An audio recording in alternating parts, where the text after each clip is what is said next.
नमस्कार ओडिशा मु सुप्रभा महापात्र मोर सरल लेखा माध्यम सामाजिक जागृति आनिबा एई जो छोटिया प्रयासटीए करुछि सेथिरे जोग देबाकू आपण समस्ते को अनुरोध करुछि।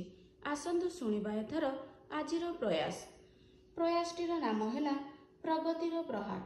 7 वर्ष बयसर झियो राखी भंका दांतरे बरा खाई खाई गहलिया पाटिरे से बरा बुढ़ा किए से कण पिला चोर कि मते बरा देई चोरी करी नेबे बोली बोऊ को तार पचारिथिला।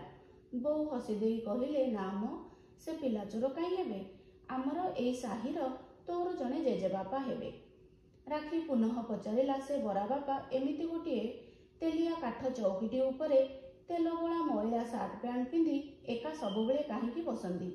बोऊ कहिले तांकर पिला माने सब बाहरे रुहंती आ स्त्री एई किछि वर्ष तले मरि जाइछंती। समस्ते कुहंती पिला माने तांकर भारी गुणर हेले ए बरा बापा तांको पाखको न जाई एठी एका एमिति काहींकी रुहंती के जानी। आज्ञा हाँ, राखीर ए बरा बापा हेउछंती हाड़ीबंधु स्वाई जणे अवसर प्राप्त छोट सरकारी कर्मचारीटीए। स्त्री पिलांकु नेई तांकर परिवार स्वभाव रे भारी लोक रंकुणा मेलापी मनीषटीए। आ तांकर बड़ दुर्बलता हैला तांकर सेही लोक रंकुणा प्रकृतिटी। लुण आनिबाकू जाई गाँ छकरे काहा सह गप करी फेरिला बेलकू बिचारी स्त्री पड़िशा घर लुण धार आनी काम चलाई दियंती। स्त्री सूर्यमुखी ठीक देखिबाकू तांकर नांडी भली सुंदर गोल मुह को भारी डौल डाउल चेहरा तांकर। हाड़ीबंधु को केबे केउठारे सूर्यमुखी फुलटीए मिलिले स्त्री को पई आनी थांती। मजारे कहंती ए बारी इटिओले फुलमाला छाड़ी तमे ए विराट सूर्यमुखी फुलटी को तुम गभारे लगाओ, तुम ना आ मुह साथी रे ए ठीक मैच करिवो। स्त्री हसी देई फुलटी को नहीं से रोसई घर थाक उपरे रखी दियंती। वर्षा दिने चुना माछ रंधा साथी रे अनाबाना साग करिबा सबुबेले सूर्यमुखी पई गोटिए काम होई जाए। हेले भी आंबुल बेसर दे स्वामी पई बड़ मनरे बनांती। बेले बेले टिके स्वामी ठारू घर काम रे साहाय्यर आशा रखंती। हेले स्वामी ठारू साहाय्य माने उषुना चाउल गजा हेबा सदृश्य बरं निजे काम करदेवा भल भाभी मरी पड़ी घरर सब काम कर दियंती। स्नेहमयी जननी साथी रे उत्तम स्त्री सह जणे भल संठनापूर्ण रक्षणाशील नारीटीए से थिले। निजर सब कर्तव्य को सुचारू रूपे संपादन करी पुओ झियो दुई जन को भल बोहू आउ जोई देखी बाहा कले। तापर दिने देहरे कौनसी लक्षण न देखाई बयस न परिबा पूर्वरु कौनसी कारण रे आखि बुझिथिले। लोक कुहंती बोधे हार्ट अटैक रे से चलीगले। शुद्ध कार्य संपूर्ण करी पिला माने निजर चाकरी जगह को फेरिला बेले बापा को नेबाको बाध्य करथिले। हेले गाँ लोभ छाड़ी हाड़ीबंधु आउ केबे जीवी कही जाई नथिले। गाँ रे 5 लोकंक सह कथा होई तांकर समय कटिजिवो। सहर रे पिला माने नाती नातुणी निज निज काम रे व्यस्त रहिबे। मु एका सेठी बोर होई जीवी भाभी गाँ रे रहिथिले। आउ से पार्क रे लोकंक सहित हिंदी तेलुगु रे मु कौन बा कथा हेबी। छुट्टी रे पिला माने अवश्य गाँ को आसंती।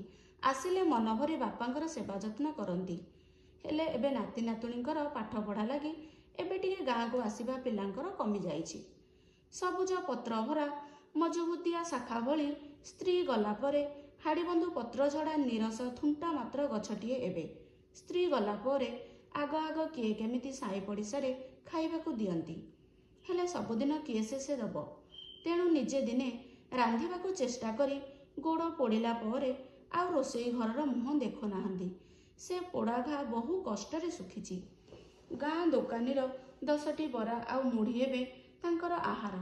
मुढ़ी खाई खाई चिटा बिटा होई गलेनी। एबे केतेबेले खांती आउ केतेबेले सेमिति पानी पी रही जांती। बरा तेलरे चौकी खंडक आउ पिंधा सार्ट पैंट सब तेलिया देखा जाए। एबे हाड़ीबंधु दुर्बल होई गलेनी। चम धुड़ु धुड़ु हेलानी। देह साथी मन भी भांगी गलानी। सूर्यमुखी फूल देखिले आउ घर को आनिबाकू इच्छा हुए नहीं। इटिओले फूल देखिले कंठ बाष्परुद्ध होई आखि जकेई जाए। कुहंती पुरुष जातिटा आखिरे लुह नहीं।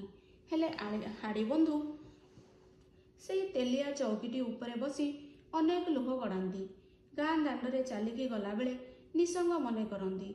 जदिबा आगुरु स्त्री तांको सांगरे केबे भी बजार हाट आसी नथिले। ସୂର୍ଯ୍ୟମୁଖୀ ତାଙ୍କର ଦୈନନ୍ଦିନ ଜୀବନକୁ ଏତେ ପରିମାଣରେ ପ୍ରଭାବିତ କରିଥିଲେ ଏବେ ସିଏ ତାହା ଠିକ୍ ବୁଝିପାରୁଛନ୍ତି। ଅନ୍ନ ମୁଠେ ଏବେ ଖାଇବାକୁ ମିଳେନି, ତୁଳସୀ ପତ୍ରର ଚା ଟିକେ ଆଉ ମିଳୁନି। ଏବେ ଗାଁରେ କାହାର ଭୋଜି ଭାତ ହେଲେ ଖୁସି ହୋଇଯାଆନ୍ତି। ସେ ଭୋଜିକୁ ବାସି ତିଆସି କରି ଖାଆନ୍ତି। ସେତିକି ଦିନ ବରା ମୁଢ଼ିରୁ ଟିକେ ମୁକ୍ତି ମିଳେ।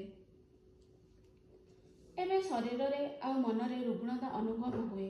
ଆଗରୁ କାଶ ଟିକେ ହେଲେ ସ୍ତ୍ରୀ ତାଙ୍କର ଚେରମୂଳିକା ଗରମ ପାଣି ଦେଇ 2 ଦିନରେ କାଶ ଠିକ୍ କରି ଦିଅନ୍ତି। ଏବେ ଶୀତ ରାତିରେ କାଶି କାଶି ଶୋଇ ପାରୁନାହାନ୍ତି। ହାତକୁ ଅଦା ଖଣ୍ଡେ କି ଚା କପ୍ ଟିକେ ଦେବାକୁ କେହି ନାହାନ୍ତି। ଚାହା ବି ହେଲେ ସବୁଦିନ ସକାଳୁ ଗାଧୋଇ ପାଧୋଇ କାହା ସହ ଟିକେ କଥା ହେବା ଆଶାରେ ଦାଣ୍ଡ ଦୁଆରେ ତାଙ୍କର ସେହି ତେଲିଆ ଚୌକିଟା ଉପରେ ବସିଯାଆନ୍ତି। ହେଲେ ଏ ମୋବାଇଲ ଯୁଗରେ ଲୋକଗୁଡ଼ାକ ତଳମୁହାଁ ହୋଇଗଲେଣି। ପାଖ ଆଖ ତାଙ୍କୁ କିଛି କେହି ଦେଖାଯାଉନାହାନ୍ତି।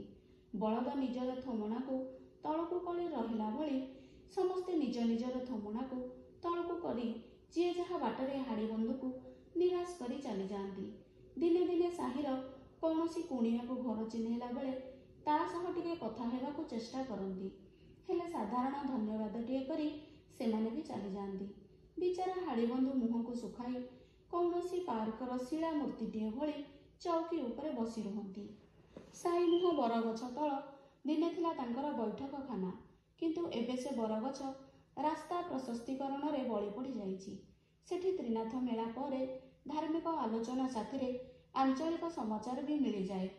କେତେ ଖୁସିର ସେ ଦିନଗୁଡ଼ିକ ଥିଲା। ଏବେ କାହାରି ପାଖରେ ତାଙ୍କ ସାଥିରେ 5 ମିନିଟ୍ ଧରି ଠିଆ ହୋଇ କଥା ହେବା ପାଇଁ ସମୟ ନାହିଁ। ପାଟି ବନ୍ଦ କରି ବସି ବସି ପାଟିରେ ଛତିଆ ପଡ଼ିଯାଏ। ସେଇ 7 ବର୍ଷର ଝିଅ ରାକ୍ଷୀ ୟାରି ଭିତରେ ବଡ଼ ହୋଇ 7ମ ଶ୍ରେଣୀରେ ପଢ଼ିଲାଣି। ତାର ଟ୍ୟୁସନରୁ ଫେରିବା ବାଟରେ ବରା ବାପାଙ୍କ ସହ ଦେଖା କରି ଟିକେ ଦୁଃଖ ସୁଖ ହୋଇ ବରାଟିଏ ହାତରେ ଧରି ଘରକୁ ଫେରେ। ୟୁଟ୍ୟୁବରେ ନ୍ୟୁଜ୍ ଚ୍ୟାନେଲ ଆଉ ଟିଭିରେ ଅନେକ ଚ୍ୟାନେଲ ଆସୁଛି। ମନୋରଞ୍ଜନ ଭିତ୍ତିକ କାର୍ଯ୍ୟକ୍ରମ ମାନ ବି ଦେଖିବା ପାଇଁ ସେ କେତେଥର ହାଡ଼ିବନ୍ଧୁକୁ ପରାମର୍ଶ ଦେଇଛି। ହେଲେ ହାଡ଼ିବନ୍ଧୁ ଆଜି ବି ସେଇ ସାଇମୁହଁ ବରଗଛର ଚର୍ଚ୍ଚା ଆଉ ସଶରୀରେ ଲୋକଙ୍କ ସହ ଦୁଃଖ ସୁଖ ହେବାକୁ ଟିକେ ଚାହାନ୍ତି। ଆଧୁନିକ ଯୁଗର ସାଧନ ଏ ମୋବାଇଲକୁ ସେ ବିଚାରା ଗ୍ରହଣ କରିପାରୁନାହାନ୍ତି। ବରା ବାପାଙ୍କର ଏକେଲାପଣକୁ ରାକ୍ଷୀ ଛୋଟ ପିଲାଟିଏ ହେଲେ ବି ବୁଝିପାରେ। ରାକ୍ଷୀକୁ ଦେଖିଲେ ହାଡ଼ିବନ୍ଧୁଙ୍କର ଶୁଖିଲା ମୁହଁରେ ଟିକେ ହସ ଦେଖାଯାଏ।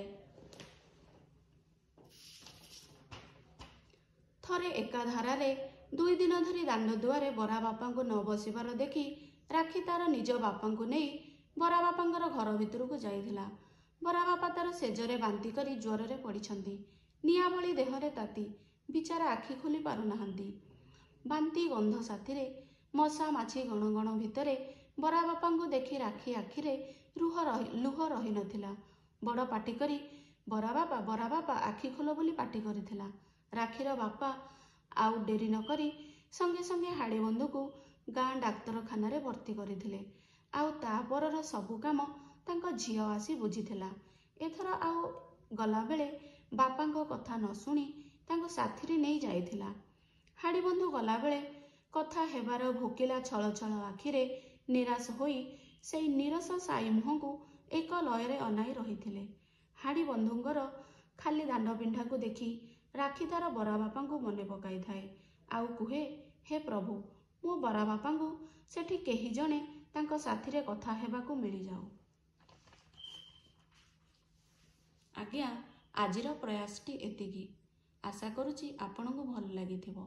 ଯଦି ଭଲ ଲାଗିଛି ତାହେଲେ ଲାଇକ୍, ସେୟାର, ସବସ୍କ୍ରାଇବ୍ କରନ୍ତୁ। ରହିଲି, ନମସ୍କାର। ପୁଣି ଦେଖା ହେବ ଆସନ୍ତା ଭିଡ଼ିଓରେ।